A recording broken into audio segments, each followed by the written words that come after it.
ભારત અને પાકિસ્તાન વચ્ચેના તણાવ દરમિયાન પ્રતિબંધિત કરાયેલા કેટલાક પાકિસ્તાની કલાકારોના ઇન્સ્ટાગ્રામ એકાઉન્ટ્સ ભારતમાં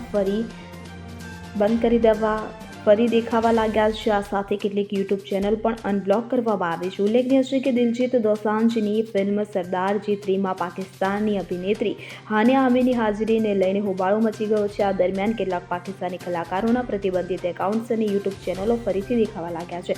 ભારતમાંથી ઘણા લોકો આ અંગે ટ્વીટ કરી રહ્યા છે. અનબ્લોક કરાયેલા એકાઉન્ટ્સમાં માવરા હોકેન, યમુના જૈદી, અહદ રઝા મીર, દાનનીર મોબિન જેવા નામ સામેલ છે. જોકે ભારતમાં લોકપ્રિય રહેલા કલાકારો જેમ કે હાનિયા આમિર, ફવાદ ખાન અને માહિરા ખાનના એકાઉન્ટ્સ હજુ પણ બ્લોક છે. તેમજ પહેલગામ હુમલા પછી ભારત વિરુદ્ધ તેના પ્રતિભાવ પર ઝેર ઓકનાર માવરા હોકનનું એકાઉન્ટ પણ દેખાવા લાગ્યું છે. Bureau report CN24 news. હવે જુઓ દેશ દુનિયાની તમામ ખબરો તમારી આંગળીના ટેરવે. ઉઠાવો મોબાઈલ અને Google Play Store પરથી ડાઉનલોડ કરો અમારી CN24 ન્યૂઝ મોબાઈલ એપ.